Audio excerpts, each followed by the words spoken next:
Cronenberg is a genius. He reinvented genre filmmaking, giving it the depth of the most ambitious fiction. This truly visionary work must be one of his masterpieces. When it was released, I couldn't believe my eyes. I couldn't believe a filmmaker could have not just captured the very soul of our present or its hidden meaning, but also found its poetry, the mysterious beauty of it. Those are words from director Olivier Assayas on David Cronenberg's 1983 film, Videodrome.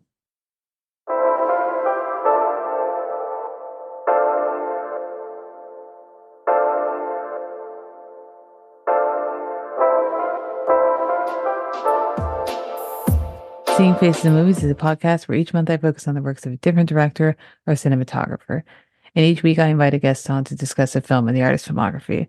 I'm your host, Felicia Maroney, and today we're talking about Videodrome. So, quick synopsis of the film is a programmer at a Toronto TV station that specializes in adult entertainment searches for the producers of a dangerous and bizarre broadcast.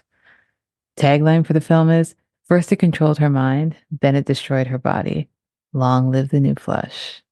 The film stars James Woods as Max Wren, Sonia Smith as Bianca Oblivion, Debbie Harry as Nikki Brand, and Peter Drovsky as Harlan.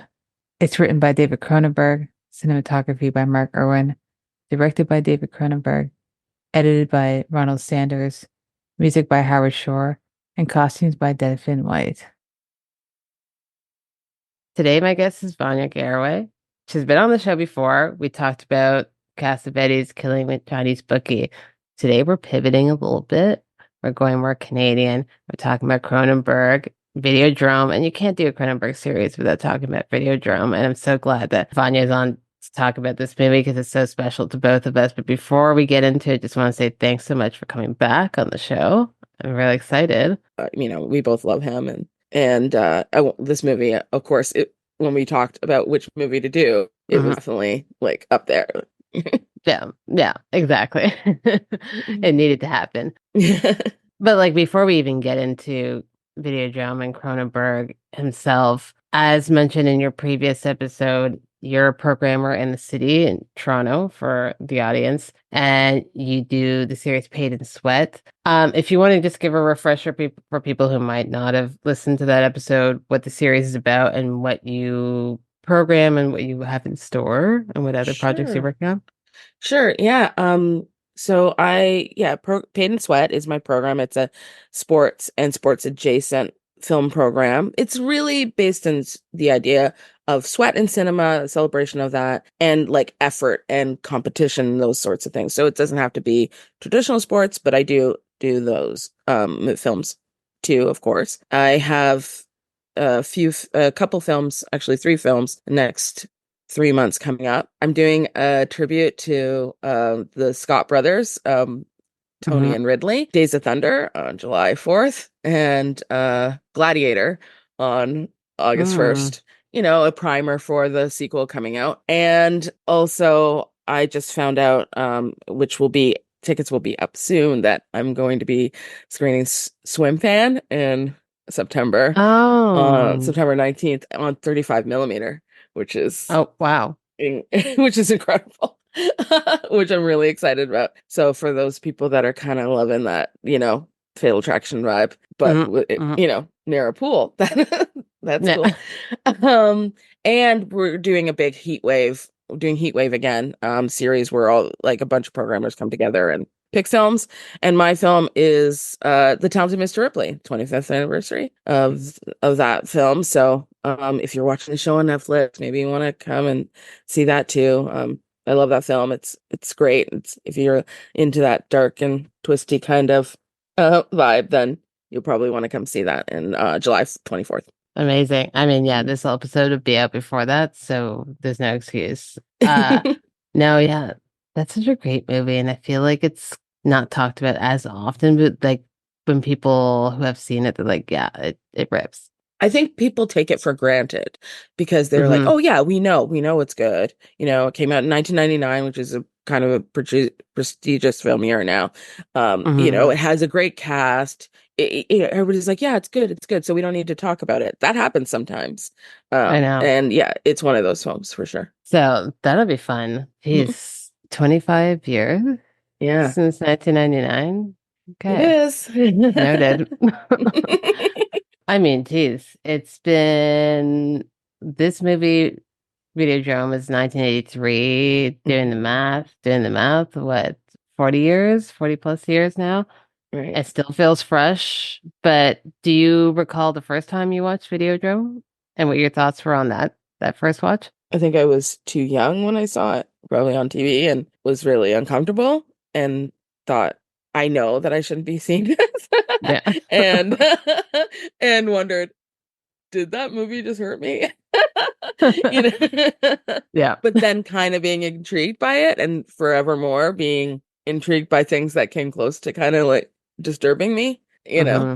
The feeling is like you're familiar with the spaces, so you want to be near it. You know, you're seeing the streetcar, that Hmm. is a familiar thing in the city, of the sound, the color of it, even the tone of like the color of the film. And you're like, oh, I can connect this is Degrassi, but it's not Degrassi. It's Videodrome, and then you're traumatized. Uh, and then you're kind of like, well, is this? And then when you get past the trauma, of the idea, the concepts that are really big for your brain, because you probably shouldn't be watching it at the age you're watching it, then you are like, I like this. How does somebody come up with this? That's the feeling I Yeah. had. It's probably like watching it probably on City TV, which is interesting, late at night. And then realizing that, I want to see more of Mhm. this. It's always wild, and I love talking to Americans about what gets screened on Canadian television and like uncensored. And sometimes it's not even as late as you would think, You stuff getting played. So, I mean, in previous episodes, I was saying my introduction to Cronenberg was like as a young kid because my dad and my siblings and I were all horror fans, and we had the Scream channel, which is like a Canadian horror know. channel. And like watching Rabid and Shivers, but not knowing it was Cronenberg. And then years later, getting into Cronenberg and being like, I'll start from the beginning, being like, I've seen this movie like millions of times. Yeah, I've talked to Americans too about what we're able to see, like what we're able to hear, swear words that, as soon as the time changes, like 9 o'clock, it's like we can, in the daytime you can say shit and ass, things like that Hmm. on TV, Canadian TV. And then after a certain hour, then you can say fuck, motherfucker, that's, No. stuff like that. And the fact that things that are sexualized or we can see more than them, they can see violence more readily. But Hmm. violence is a little, we gatekeep that. We like lock that down a little bit harder. Yeah, It's sex that we're kind of like okay with, which I think is good. exactly. Yeah. I'd rather see that than like, extreme violence on Yeah, TV. But yeah.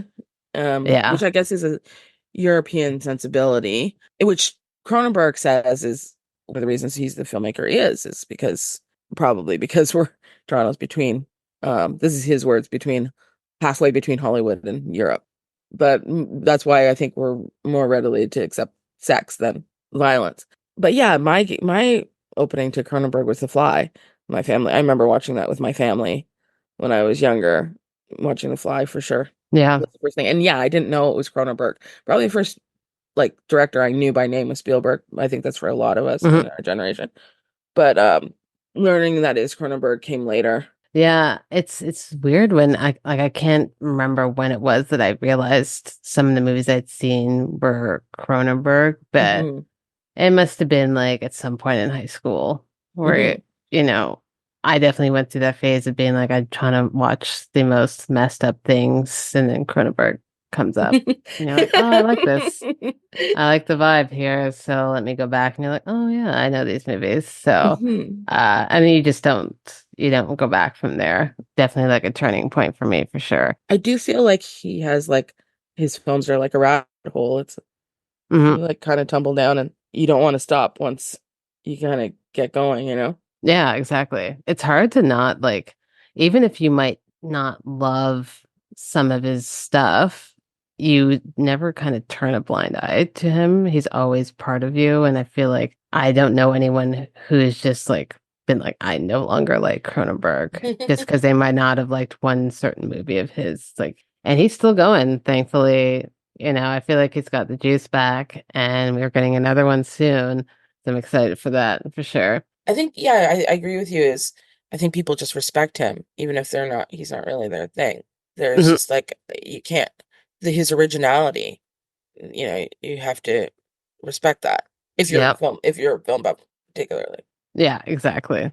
Yeah, because there's a lot of people who's like, this is not really my vibe, but like he is someone who's incredibly important. And he's so important to Canada and Canadian film. And, not often our films get shown outside of here, and not often even Canadians watch Canadian films. So it's important that we have people like, Cronenberg, even someone Mhm. like Adam McGowan, Sarah Polley, and all that, who are kind of starting to push that envelope out there and still making Canadian films, not to, knock on Denny a bit.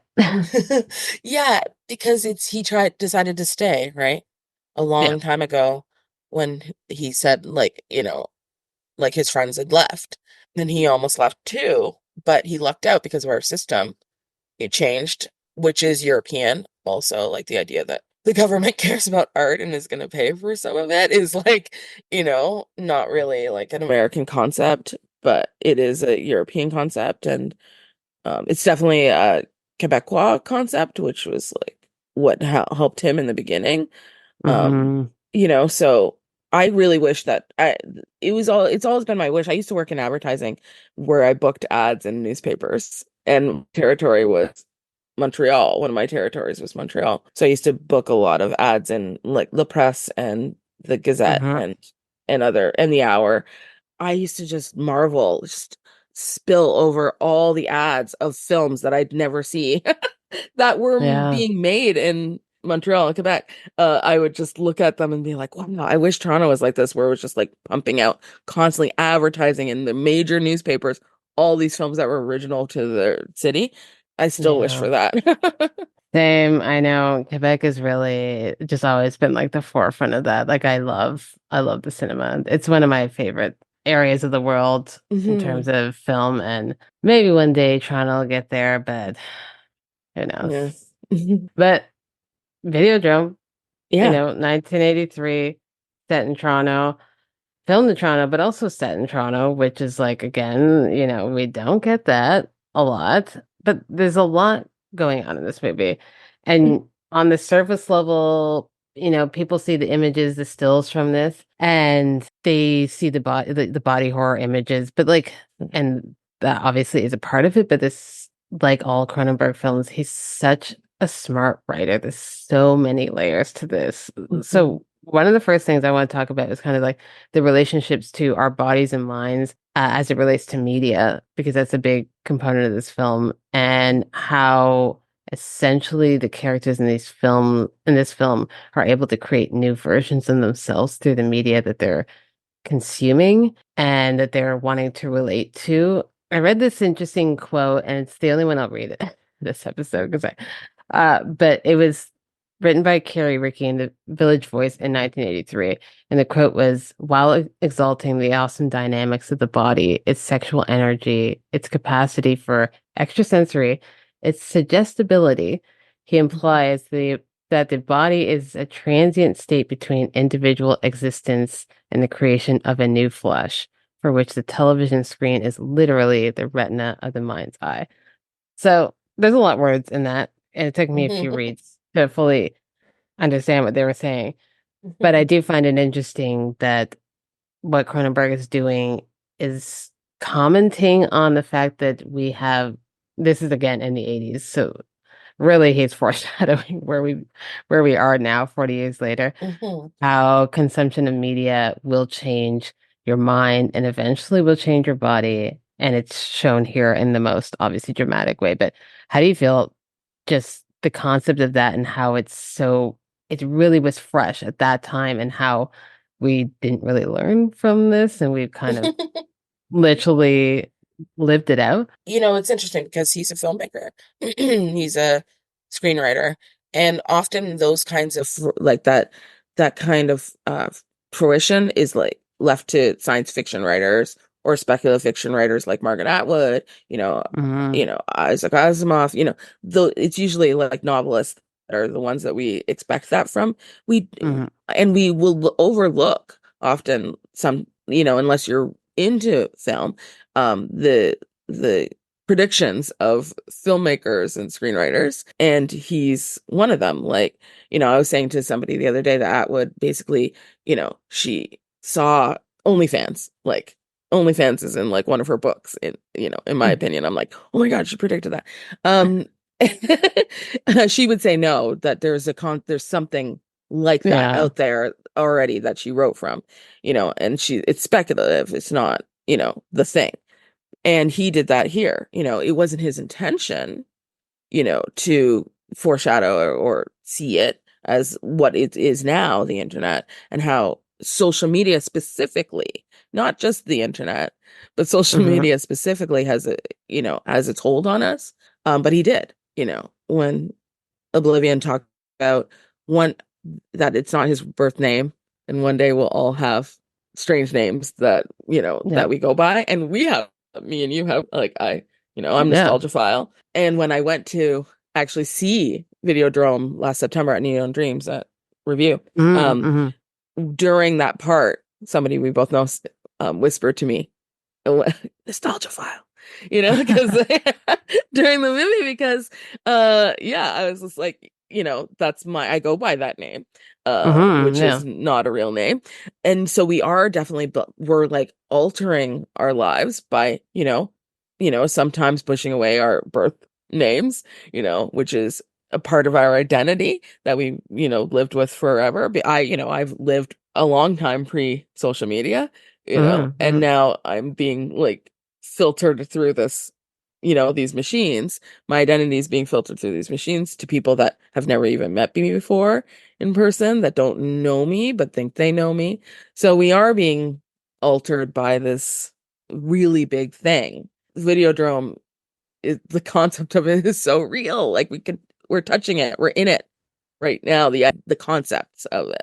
Yeah. And we're not far from blending that even deeper. When you think of things like AI, where we're feeding some of ourselves into something that's, changing and becoming more real. It's fascinating that he thought of this a long time ago. Truly. And it's like I mean, the people who were adults in this era probably weren't even thinking of where we are now. It's the same way we can't even fathom what things are gonna be like 20 years from now. But we're of the generation where internet existed when we were young, but like it wasn't until I was like of a certain age where it was like internet was now part of my life. So I had the outdoor kid experience where then I was like, oh no, I'm an indoor kid. I'm on the internet. I'm on the TV or I'm on my computer all the time. Mm. And you're getting used to like social media wasn't really a thing then yet, but then there was a social component like the forums and like chat Hmm. messaging and you create a persona for yourself because you're behind a screen. Hmm. And it's not like video chatting was a thing as much then yet. And I definitely had screen names for myself. And, you're like, I can be a person that I actually want to be on the Yeah. internet that maybe in my real life I can't be just yet for whatever judgment reasons. Now it's a little easier, thankfully. And I'm really, as much as we'd like to trash on the younger kids. I personally don't. They like to trash on millennials. I don't know why. I'm like, I'm supporting you. I love that you guys are doing like our dreams, but you guys think we're weird. I'm like, I don't know why you're judging us so hard, but I think it's great for them that they have been able to grow from this, but it's still yeah, Videodrome. The more I watch it over the years, I'm like, wow, we're just really getting real. This is Videodrome. Yeah, right. I was thinking that last night when I was thinking about Nikki, her Hmm. um Deborah Harry's character, how, I remember that switch over into basically the reason why we have commerce on the internet is because of sex. It's Hmm. mainly because of sex. You think about the Pamela Anderson, Tommy Lee tape, that was a big thing, that actually started people buying things from, streaming. Um, and I was thinking about how she has like a kink, and whatever you want to call it, Yeah. S&M, whatever. And she if she's in Videodrome or she's part of Videodrome, then like what you were talking about a lack of judgment, about being behind something, she becomes literally behind a screen. Yeah. But the idea of that, of being able to, that's why like you think of things like Book Talk or just the way even Amazon, how it exploded, but was because people could buy their smut or whatever. Listen, this is no judgment. Yeah. I am a consumer of smut. I just, but I'm saying that that's where, we could hide all these things. It's so interesting that so had the idea of like sex in this, because he even kind of predicted that, the idea that we are going to start to get, into this kind of thing because of sex.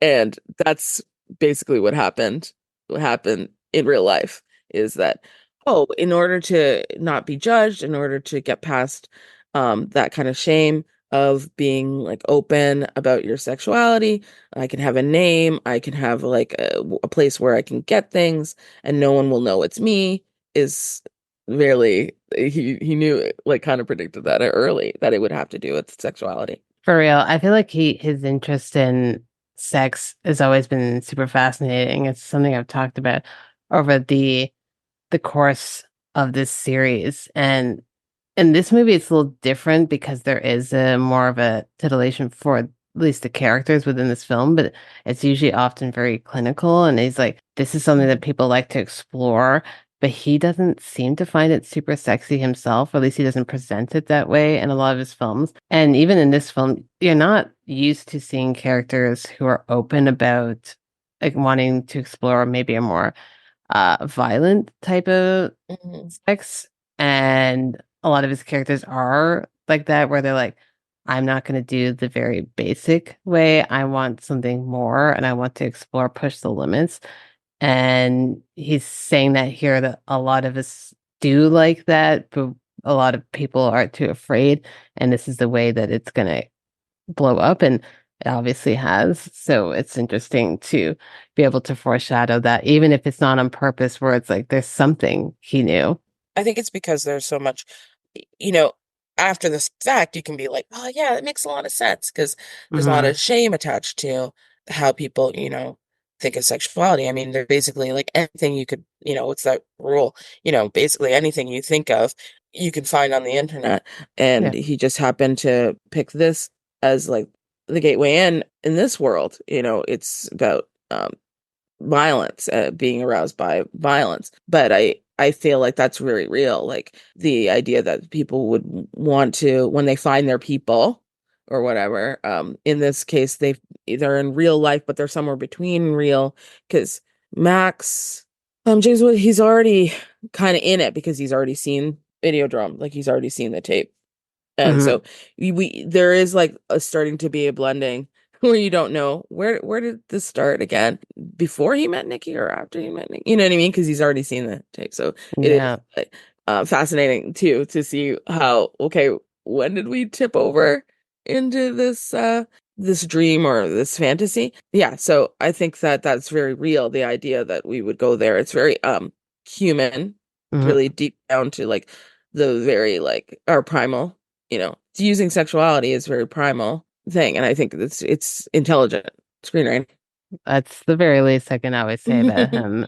Just again, very layered. And I think he's playing off a lot of addiction and how probably people, especially then, wouldn't have considered the idea of being addicted to pornography or sex. And now it's like we're aware that that is a thing. But just the addiction to media and the addiction to not wanting to live your own life. And we see that with like Oblivion's idea of Videodrome and his daughter leading that kind of sect. And one of my favorite scenes in this movie is when Max goes to visit the daughter and sees all the people in this like church area where it looks like it's like we see them a lot in Toronto, where it's like people who are, without housing and Hmm. dealing with addiction, and they can get help there, kind of soup kitchen like. And Hmm. it's looks like that inside, but they're all kind of like glued to the TV because they don't want to live their own life. They're living their lives through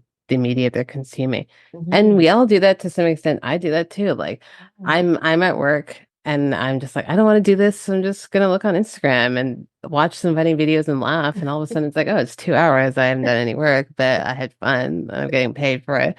But it's like to some degree, it is an addiction of some sort. It's like I could probably do something more productive during the time, but it's a way of not having to deal with your own life. And I think it's super interesting that he explored that in such a visceral way in this movie. I'm wondering how you feel about that scene and that concept as it relates to this film. Well, yeah, I think it's a very real thing. I think that the idea of like something on a screen like television or cinema is powerful, and Mm, can like really get a hold of you, and it is an escape. That concept is in relation to this film, it makes a lot of sense that people, especially in those situations or the socioeconomic situations, would want to check out and like really lock into something like that. mhm, I think it's interesting that he grew up, that he was born before TV. So Cronenberg. So, I think maybe that's helpful to him as far as seeing how the shift, like he would have been able to see a shift of how people consumed media like film and mhm. TV, which we are already dropped into it existing. So we wouldn't have been able to, and maybe that's what gives you the power to predict. And maybe we will predict other things because we are not in it. We Yeah. can see it coming down the pipe, but we're not actually wrapped up in it. And computers already existed and TV already existed, when we were born. So, I didn't have the internet like I was a kid without the internet for a long time, Mm, um, and I feel like that's kind of, we all say it's lucky, but it's just different, really, if you really think of it, because, they don't, that word, they don't actually know the difference. So I don't know, maybe it feels different for them. We're just nostalgic for a time that we had before when we were younger, which makes a lot of sense, you know. yeah.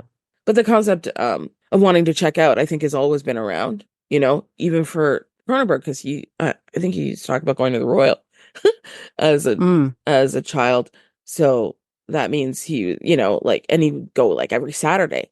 You're not sending your child to the movies every Saturday unless you're trying to have them and yourself or whatever, like, kind of check out, mhm. and they're there. Back then you would be there for a long time. You're not just going to see one thing, you're going to see something for a long period of time. Yeah, that's an interesting thing too, because I think then posting, like obviously growing up, going to the movies, with my parents too, but then my parents divorced. We'd spend, especially in the summers, it'd be like 1 month with my dad, 1 month with my mom, but they're working people. And at this point, I was older. And so it was me watching the siblings, and they'd be like, all right, we're renting some movies for the week. Right. And you're staying home and you're going to watch these movies. And it's like a way of just being like, okay, at this point, we were already stimulated enough that they knew that we'd be bored if they just Yes. had just the TV on and we're not going to go outside. At this point, it's a bit. We're in the later, at this point, we're in the 2000s. We're no longer the 90s. We're like, there's a fear of letting your children just roam around outside. So it's like, you got to stay inside. Let's get you some stuff that'll be new and fresh to you. And then you can rewind. It's VHS still, getting into DVDs a little bit. But yeah, it's interesting seeing like, him not growing up with TV, getting TV, and then us not necessarily growing up with internet, getting internet, and seeing the younger generations, like my daughter who grew up, knows how to use stuff right away out of the womb, basically. And I'm like, oh yeah, like she'll never know a time of, T9 texting. It's just like they'll never know. And the stuff that we will never know from younger generations or older generations too. So it's cool to see how it'll progress, scary to see how it'll progress, fun and scary to see how this has become true also. But Cronenberg has always been kind of like on the pulse with these things, I think. But, with this movie, along with those themes and along with a lot of the stuff, there's the body horror element, the body transformation and the body taking over the mind, or the mind using its thing to do, transform your body. But you got to give a shout out, obviously, to Rick Baker doing special effects, practical special effects. It's like the reason why this movie we can watch 40 years later and doesn't feel dated is because of those elements and how fresh, the themes are. But having those practical effects is just so fascinating for anyone. I think generations to come will still find it so fascinating how they were able to do this without, CGI.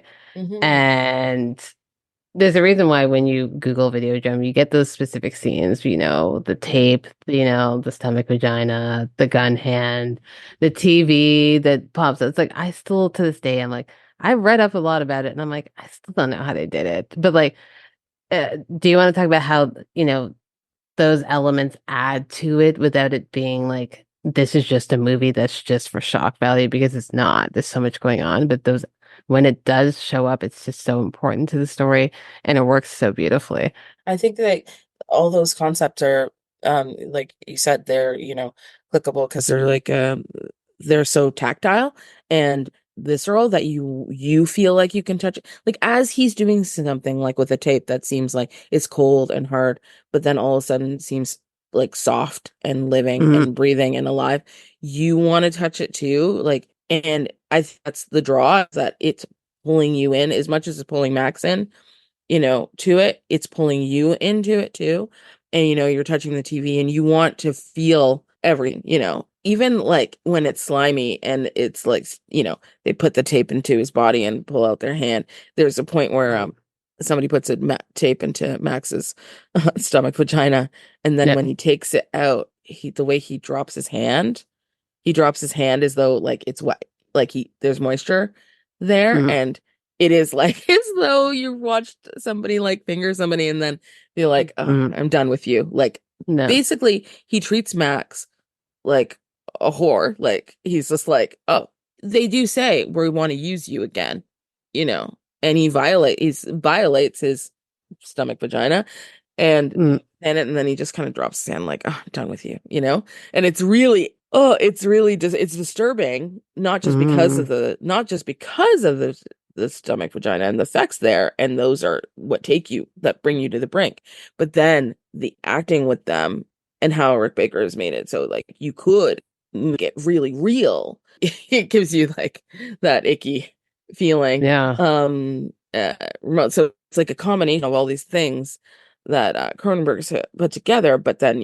Rick Baker's vision, how he like built it. It's really like it's like you almost could feel it through the screen. There's not a lot like that now Mm-mm. in the same way where you feel like you can touch it when he drops the tape, because he's like, he feels it kind of like breathe for the first time, you're like, yeah, like you feel like a jolt. You feel that jolt Mm. of like fear, or just being unsettled, and uh, that's really cool. I know. Jeez, I'll never forget the first time I watched this movie. I feel like I was maybe last year of high school, and a girlfriend and I were again going through all the most fucked up movies that we could find. Videodrome was next on the list. Didn't really know that much about it, and just my jaw was on the ground. I was like, "Wow, okay, was not expecting that." Mhm.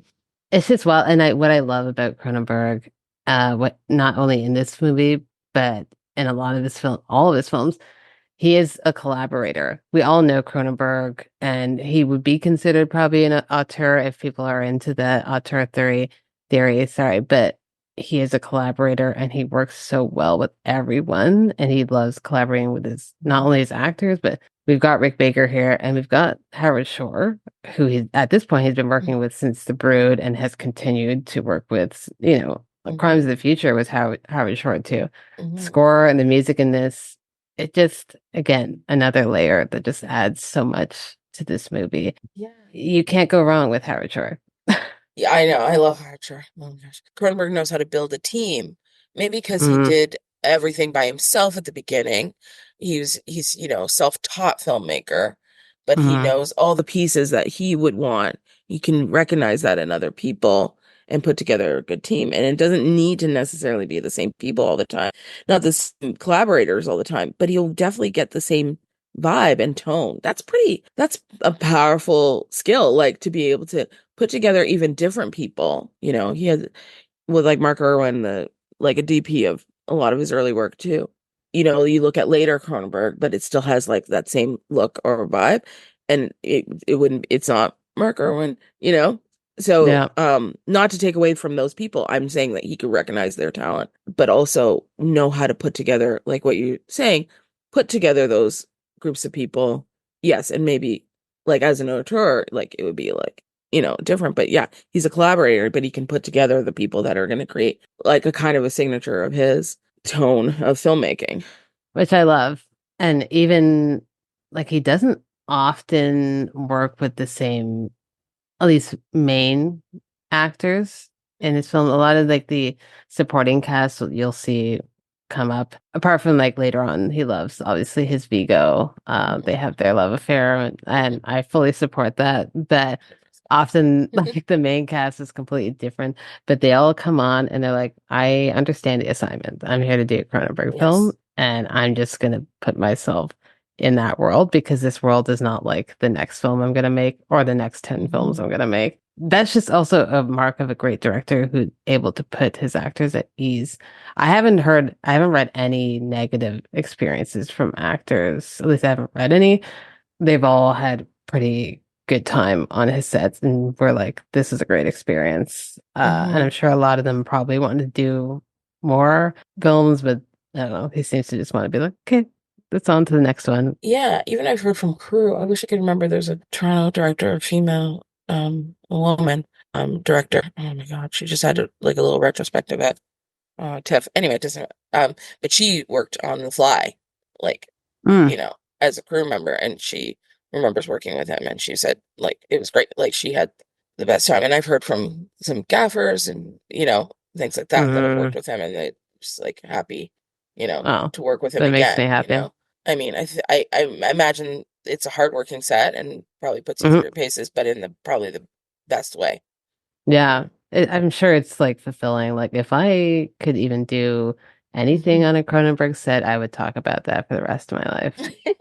I'd be like, yeah, you know, even if it was just like I served one coffee, I'd be like, yeah, I was working real hard. But no, he just seems like he's such a great guy. And I mentioned this on previous episodes that like I've been lucky enough, and we were both at the same Videodrome screening Yeah, at back in yeah. the day when it first opened, which is wild because now like it's been a hot minute since that happened. But like he's so chill and he just seems so humble and like he's well aware of his stamp and what he's done, but I always say he seems like some guy that you could see walking around the street. But again, if I saw Cronenberg walking on the street, I would scream and probably fall to the ground and cry. Like it'd be one of those situations. I just could not contain myself. I've heard people talk about him too, where they're like, how do you come up with these like really dark or twisty things? And you're just like this kind of like sweet dad Yeah. guy. And I think that's maybe part of it, right? There's like, you can like, it's Mhm. a fantasy. It's something separate. It's not who he is. It's a creation that is, its whole own thing, And him as a filmmaker has its own identity. I like the idea that he's kind of just a guy. And Yeah, a lot exactly. of things that have been made in this world are just like some guy or some lady Yeah. that's like, they're just chill and then they do this really extraordinary thing. And he seems like one of those people. I think that he seems humble, but he seems passionate. I think he probably can Mhm. talk forever about cinema, and I like that. Like, yeah, I think he can probably speak endlessly about it. And but I like that. I like the idea when people like have so much to say about the thing that they do. Mhm. Yeah. I Um, mean, he has an open invitation to come on both of them. yeah, but I also like, when with this film, I like that it's very specific to Toronto. I like that, Mhm. we're looking at this version of Moses Neimer, you know, Mhm. um, of City TV, Civic Yeah. TV is I love that. That's one of the reasons why this is like such a top film for me, that it's very specific in those ways, but I also think it's like a game changer in his filmography a bit. Mhm. Yeah, like he Yep. did Scanners before. It's not that he didn't have like a certain tone or vibe as a filmmaker, or look, but there is something that really solidified him. And then it's an incredible run after Yeah, I know. Videodrome and The Dead Zone, like, are a couple of my very favorite films of Mhm. his. And then it just keeps going for a while. I know.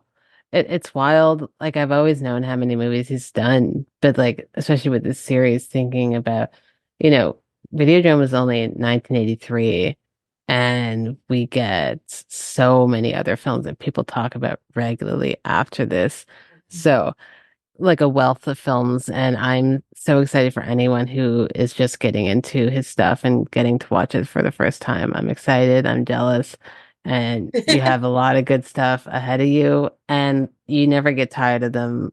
He has a very tongue-in-cheek. There's like a lot of funny things in his films, Yeah. but people don't really talk about that. Like, first of all, like I've been, questioned before about my not questioned, but people have been like, "Oh, well, he's the body horror guy, right? That's what you like Mhm. the body." And I'm like, "Well, have you looked at his later part of his filmography? Look at it, History of Violence or Eastern Promises, and things like that." And people haven't because they Yeah, I think, know. he's like one. But I've said, I was like, if Cronenberg wanted to make a rom-com tomorrow, like, give him all the money and let him do Please. whatever he wants, and it would be good. It Oh, I would be know. a good rom-com, because I just think about these little tongue-in-cheek things, that happen in his films. Like Max and Nikki continuing to have a conversation in that interview while Oblivion's be speaking on these really important topics. And they're like just flirting, and it's like, "Oh, I Yeah. want to take you to dinner," and they continue their conversation throughout his entire speech, which would have been really important to Max to Yeah. know earlier. And then I also love that moment when, after he puts the Videodrome, like the head, the like Mhm. basically virtual Yeah. headpiece on, which it's kind of weird that they ended up looking very similar Yeah. to that. Now just smaller, when he says, "You'll forgive me if I can't stay and watch. I can't stand the freaky stuff. Yeah. I can't really." He's like, "I can't really can't cope with the freaky stuff." I think it's very funny. Like, Yeah. a very funny idea. It's like, you make this whole movie and then you just have like one of your main guys to say that. Like, "Oh, okay. I can't cope with the freaky stuff." It's kind of like him saying it. I don't know if that's Cronenberg himself, like, kind of saying, like, "I'm not really like Ricky," or if he's talking about other people that would be watching it that might say that, you know. Mhm. But I do love that line, which seems like a throwaway line, but I actually, every time it comes up, it like pops out like really big to me. Yeah, that's an interesting because like part of me thinks it is kind of Cronenberg who is like he likes the idea of studying that, but is Yeah. not probably really into it because he seems like he kind of is looking at it with his hand out. I just been like, I'm fascinated by this, but it's not something I'm gonna watch on my free time. Right. Maybe he does, I don't know. Yeah. But that line is definitely interesting. But he's a funny guy. He does have a great Yeah. sense of humor, especially if you've watched a lot of Cronenberg. You can feel it, but it's hard not to see it in like almost all of his films. Yeah. There's always someone who's like a bit silly in his stuff. But even just like the names, like I love the name Brian Oblivion. I think that's fantastic. But it's Yeah. also like that's silly. Like, silly. Another thing that always pops out to me now is when he walks in and he's like, "What's in the box?" And I'm almost like, "Fincher, you are a fan of Yeah. Videodrome." Because he says it Yeah. more than once. And he says it in a kind of like trying to be like charming, like kind of silly way. He Mm, knows he has like a design in his mind of what he wants to do, which is F this guy up. So it's when he walks in, he's all plays kind of coy. He's like, "What's in the box?" And then he kind of allows the guy to, welcome. "Oh yeah, okay. I'm just gonna let you put this mm. tape in me," and then obviously things go awry. But he's just like, yeah, okay, you know what I mean? It's kind of like a person who's being abused or, Mhm. allowing somebody to, it's almost like lean in and hurt them so they can hurt that person worse, you know? Yep. Like being like, oh, I'm going to pretend to be as vulnerable as you think I am and have used me, but now you're going to get really hurt. But he says, what's in the box? And I'm like, Fincher, you were like, I'm putting this in 7, and anybody, it's like a little Easter egg for like those freaks out there that love Videodrome are gonna be Yeah. like are gonna be like, oh, what's in Yeah. the box? I love that. I love hearing because there's obviously so many people who, whether they like directly inspired by him, but they just find them fascinating because like during research, you hear so many directors who whose films are like completely opposite of Cronenberg, but they are huge fans of his work and because they find his stuff so fascinating. And they're like, no one is doing it like him, and no one has done it like him since. Because there's people who might do body horror, but it's not Cronenberg style of body horror. It's like someone like a Scorsese who's never done anything like this, but he's like, I can never make his movies. And I'm so fascinated by the fact that only he can make his movies. Mhm. And that's just like to have that and have that be your legacy. And not that I'm thinking about it, but when he does eventually pass, as we all will, it's going to be such a sad day for cinema. But like, at least we can think about how we will have so much to look back on, and how he just was always so smart. And I think empathetic because one of the last things I wanted to talk about for sure was the concept of women's sexuality that comes up in this movie and a lot of his movies, and how it's honest and might seem abrasive to certain people who are not willing to want to see women explore their sexuality in a way that's not like PG. And I always find that he is doing it in a way where he's not exploiting, he's not judging, he's just being like, why are we pretending this is not a thing? Mhm. Let's put it out here, and these characters are going to deal with whatever that comes their way. And we see that with Nikki in this movie, but it comes up in a lot of his movies in different ways. But how do you feel about his exploration of women's sexuality in this movie? I'm so glad you said it's not exploitative because I really don't think it is like in any way. I think he's managed to make films where it's like this great equalizer of Hmm.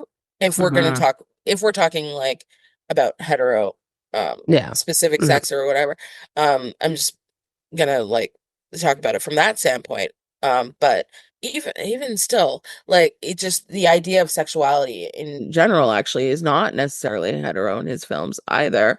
But I would say that I don't think any sexuality is exploited at all. And I think there's this Hmm. that people have this desire for sexuality on many different levels, but I feel like the women specifically, if we're talking about that, have a desire for sex just as much as the men, in some cases Hmm. more, and I think that is pushing the envelope of what we expect, particularly from Hollywood films, that women want sex, maybe more if we're being like binary in our gendering, Hmm. want, sex maybe even more sometimes, but he's not exploiting that idea. In fact, by doing that, he's kind of leveling the playing field, you know, Hmm. of Yeah. of what that is and how we talk to each other about sex. Particularly in this film, like I feel like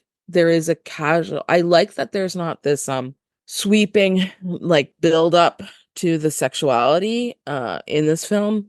It's very matter of fact, and I think a lot of times it's more likely matter of fact in real life, and then there's like there's yeah, and there's a directness about it. There's testing of boundaries of what they want to do with each other, but there is not this contrived concept of how to communicate with each other, the Yeah. different boundaries or what the crossing of that or whatever. And I love that, I feel like it just cuts to the chase without these bells and whistles, and keeps the story going. Like instead of being like, okay, we're going to put in like a music cue here, you know, he's going to say some big thing, you know, she's like, do you have any porn? And he's just like, yeah. And then she picks up the tape and he's like, that's not really porn, you know, and then we're like, the story keeps moving, you know, and we're talking about Videodrome again, you know, but then we're tapping into this other thing that is between them and also individual like desire, you know. It's pretty tight. No, it really is, because that is how it happens in real life, like 99% of the time. It's not like a stall where we're like, okay, we're now gonna make a scene about what we're about to do, and then we go back to real life.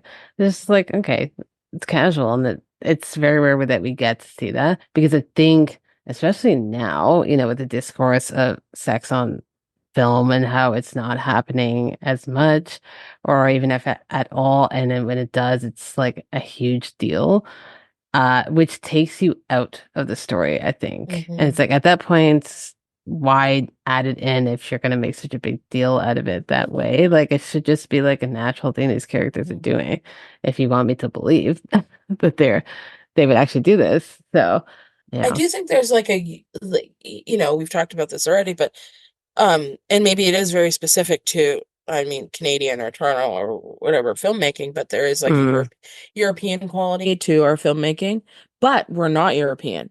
So it's like, it is a combination of North American and European filmmaking. And I feel like Toronto kind of has like, well, the filmmakers that we've talked about have been Torontonian in comparison to what we're doing. We're talking about Nagoyan and Polly or even McKellar, which is a very specific kind of feeling where you're getting like the silences that you get in European films, but then there is like a kind of like a spunky, you know, kind of North American vibe at the same time.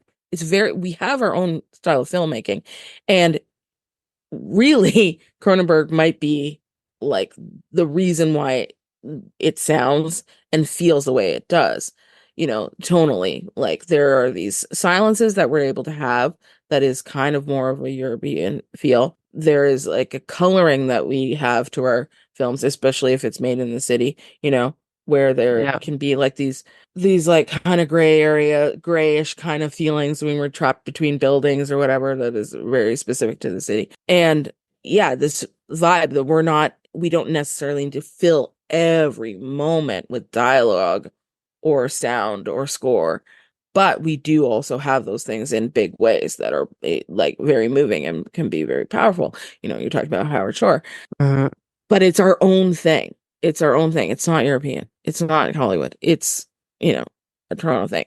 I think we are not given enough credit as like having that kind of filmmaking, but we've just listed a bunch of great filmmakers that are like that. And I mean, I think he's like more the father of that in many ways, because, and like, people will always start to talk about other filmmakers like Jewison or even Denis or whatever, but they're not making movies in Toronto or Canadian films in the same way. And it's not, like you said, it's not a slight to them. It's just like, I mean, Cronenberg talks about thinking that he might have to leave as a livelihood, as a way to continue to make film. Yeah. But now it's different, right?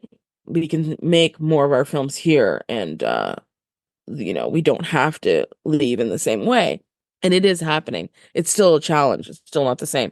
But there is like a definite feeling that is specific to us, you know.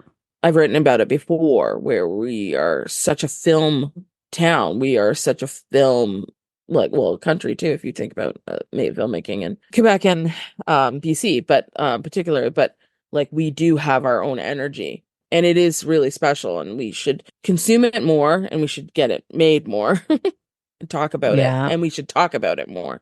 I'm really glad you're doing this series run of his films, and I feel like you can do it again, you know. But because there's so much to cover. But yeah, it's really important. He's so important to that feeling, and a lot of that is in Videodrome, you know.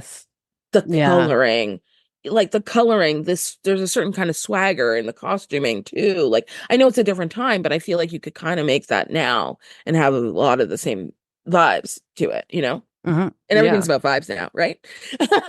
And he definitely has a vibe. I mean, like, Cronenberg has a lot of substance, but there is that thing that people talk about with vibes too, and he definitely has it in his films. And I think that's maybe why people want to go back to look at him, though, because he had that kind of idea before. People talk about, Sofia Coppola having like, she makes like vibey films or whatever. He has that too, and he's been doing it for a long, long time. Oh yeah. No, he definitely has a vibe, and I think exactly what you said. It did kind of set the tone for what Toronto cinema would be. And I'm glad you shouted out Don McKellar, who is absolutely the love of my life. I am such a massive fan of Don McKellar. Love him. And like when I talk to people, and now it's like I know you remember a time also when like you would talk to Americans, they had no idea what Toronto was. Now people know where Toronto is, and it's not the same Toronto that it was. So when I talk to like American friends who are like, what Canadian films or what's Toronto like, I'm always like, watch Videodrome, watch Last Night. And it's like it's not the same Toronto, but like that's the Toronto I want to remember, kind of. Even though those are like dystopian movies and like the world is ending in those movies.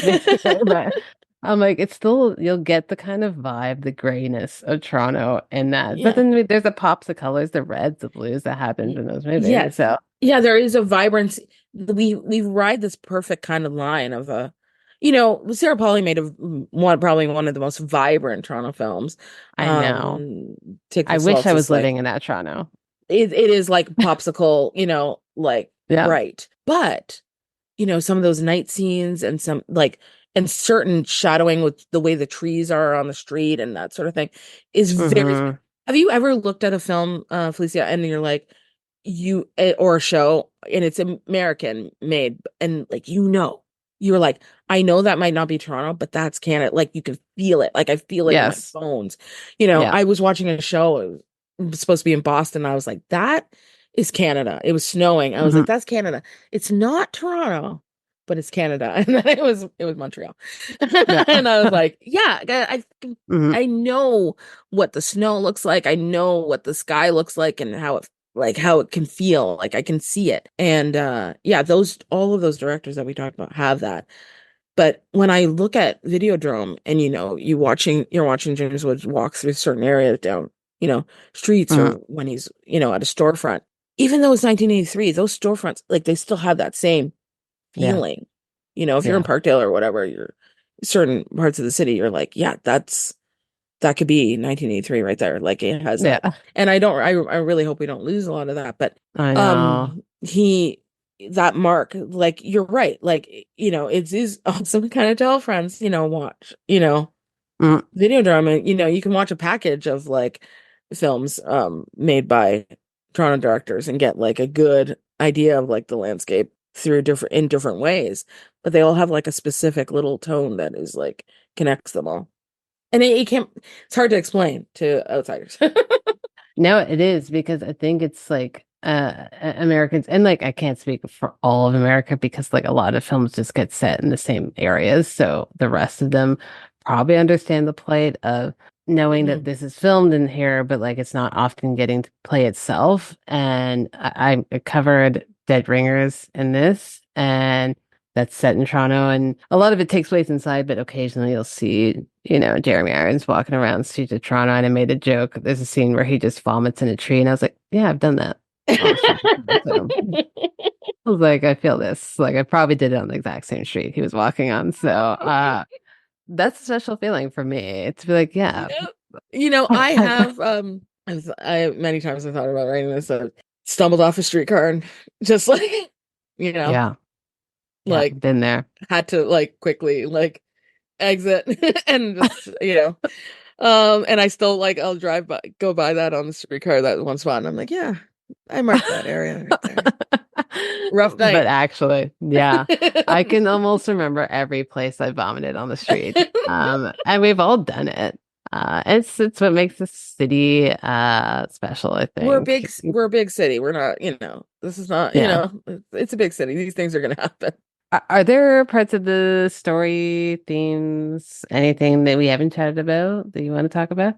Not specifically, but related to another film. It's interesting that like The Dead Zone and this film came out at this like the same year.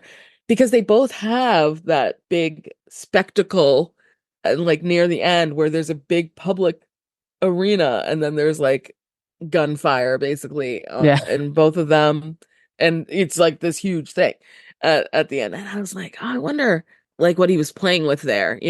One of them like is an adaptation, but Yeah. Videodrome's his. And I was just like, I think that's interesting that they put those two things together, and these men that are really struggling. I actually think like James Wood probably could play, Christopher Walken's part, and Walken could probably Oh play. yeah. They could kind Hmm. of swap too. So he was dealing with actors that I feel like are like in the same, like contemporaries in the same kind of wheelhouse. It would be different, but it like you could probably get a great, performance out of both of them and have something equally great on, either film if they were switched. And I'm just wondering, that's why I love this little pocket of his Hmm. filmography. I think it tells a lot about him somehow in this one little, like these two little films that came out the same year. Yeah, he's always like again, he mostly writes his own stuff, but like when he does adapt it, because I also cover Naked Lunch in this, it's like he's taking this material that is so unique and yet still putting his own unique stamp on it, and that's Hmm. wild. Because if I were to adapt like a Burroughs or a Stephen King, I would just be like, well, I had to make this as straightforward as possible because it's already weird enough. But he's like, no, I'm Yeah. going to put this in my own world that I've created and utilize, the story elements to create something. And that's why I think the Dead Zone is so great and why Naked Lunch is so great. But then his own written work is also equally as great. Yeah, because he puts that mark, like it stamps it, pretty hard. And yeah. I think, I don't know. I feel like, have we covered a lot of the film? Yeah, I I think love so talking. I too. love this. I know.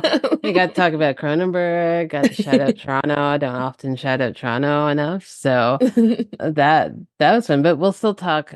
We'll go to the last segment. We'll still Yeah. talk about Cronenberg and Videodrome. But first question of it, the last segment is the starter film. So I know you've seen a bunch of Cronenberg. If someone's not seen any single one and they come up for a recommendation of where to start, what Hmm. film would you recommend and why? I'd probably say The Fly, Okay. just because well, that's what I started with Hmm. when I was younger. And I just feel like it's a good gateway into body horror, because there's still Hmm. body Hmm. horror into, if you're wanting to kind of explore that because you've heard about it or whatever. So you're getting like a story that, it's an adaptation too. Like it's not entirely like his concept. But it is his concept. You know, it's changed. It was shot here, so it's not set in Toronto, but you're getting some of those vibes. You see how he works with like a prestige, like actors, that are known. So you get a lot of like, you're getting a lot of like little things that show his identity, but it also keeps you kind of like, it's a little safer. I mean, Yeah. I'm saying that, but it's kind of not, because it's dark and sad, sad and twisty. But I mean, I watched it as a kid, so, and I survived it, so I feel like, and the ideas of it, not that they're not complex, but they're not like Videodrome, you know what I mean? Yeah. Kind of like they're not like that. So I would say, yeah, I would say The Fly. And Okay. a lot of people are familiar with those casts, and that would kind of like but get your toe dipped into the water a bit, and Yeah. then you're just going to be addicted, and then you're just, you'll be like, oh, I'm going to watch this other, I'm going to watch Scanners, and then you're like, in your head will explode, huh? No, Pretty much. Pretty much. because you'll be like, oh, but then you'll actually see it explode. So yeah, that's where I'd start. I mean, I don't. it seems like that was the common answer for most people. At least that was often the film that they saw first. And Mhm. then, that's a good sign that they then were like, now I'm a Cronenberg freak because everyone I've talked about was like, yeah, it was that, The Fly. And then all of a sudden I wanted to watch every single movie he made. So Yeah. that obviously is a great starting place for people. No, also he talked about wanting to, he loves bugs, and he studied that, like he knows about bugs, like the science of it too. So you're having somebody with that concept. He understands that. So, you're watching somebody with that kind of passion too, on screen too. I think it's a really good starter. You kind of get into his mindset, like Yeah. the way he thinks. Yeah, exactly. Because I think he's never someone who just throws stuff on screen. You Mhm. always can feel the passion in everything he's created. And for someone to still be passionate after all these years about creating art is rarer than you would think, unfortunately. Yeah. So, yeah, just long live David Cronenberg, Yes. essentially. Um, I think that the movie that got me really into stuff that was Videodrome, and it's definitely I watched it and it was immediately obsessed, and just one of those people where like I need to own, Civic TV t-shirt, which I've been wearing for like who knows how long, and now there's a rip in it. I'm like, oh man. It was one of the first Criterion discs I ever bought was the Videodrome one. It might have been the very first one I ever bought. Mm. So I that would be one of my recommendations. But if I know the person might not be able to handle some of the stuff in it visually right off the bat, I almost would want to recommend Dead Ringers if they want a more cerebral stuff that has touches of the the body horror, but not as much as Nowhere Near. Like this, it's more of like a story of people's minds deteriorating. um, Mhm. which we get in a lot of the stuff, but it's not as, you know, visually visceral as it is in Videodrome. So, Yes. one of those two, and then you can, I think you can't really go wrong with Cronenberg and starting, but I wouldn't necessarily say, hey, watch Crash as your first one, because it Right. might just be like, oh,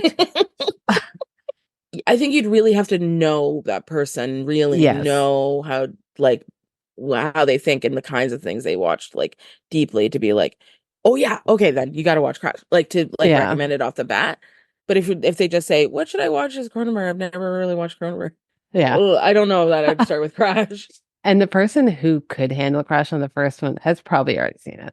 This So, is what I'm saying. Yeah, it's yeah. like if they haven't, you're just kind of like, okay, let's. Oh, how did you miss that one? Yeah. Yeah.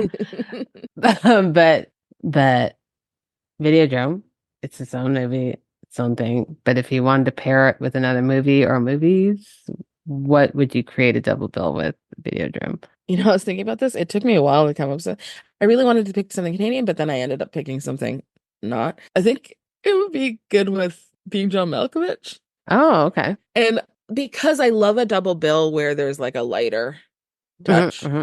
where you got, you watch Videodrome first, start there, or you watch it earlier and then you late night, you do Videodrome and be Okay. left like if it depends on what time.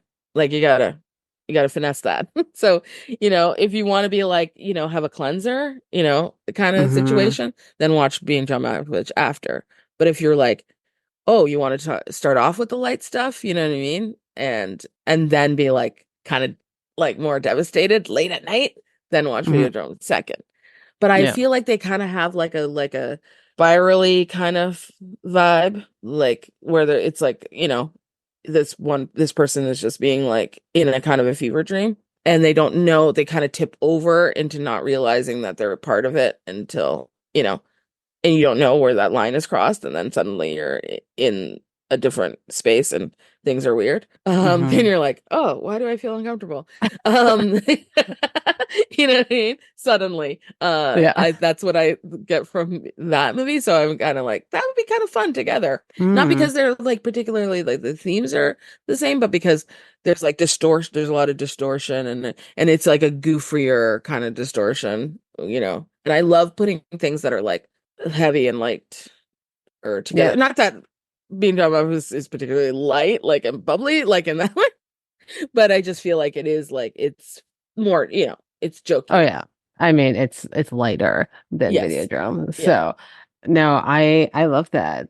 I feel like I went with the same kind of mentality of like something there's some similarity in it, but it's not like I didn't want to go too body horrors because Mm. some people might want to do that. I feel like I'd want something slightly different, but is exploring some of the same things. So actually speaking of James Spader, for some reason, I thought of Secretary. Oh shit. Yeah. And was like, okay, we can explore the female sexuality in this and, discovering something about yourself that you realize you liked, that you Mhm. are doing something on your own. So I thought it could be interesting to watch that. And it's a little heavier.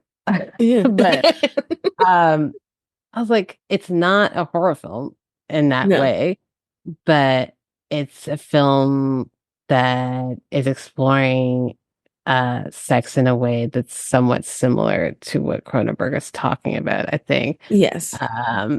And you get some James Spader. And you get So, Chase Fader. and you get some Maggie Gyllenhaal, whom I also love. So I Me think too. that could be interesting. I don't know why that popped up, but I was like, yeah, maybe it's just because I want to watch Secretary again.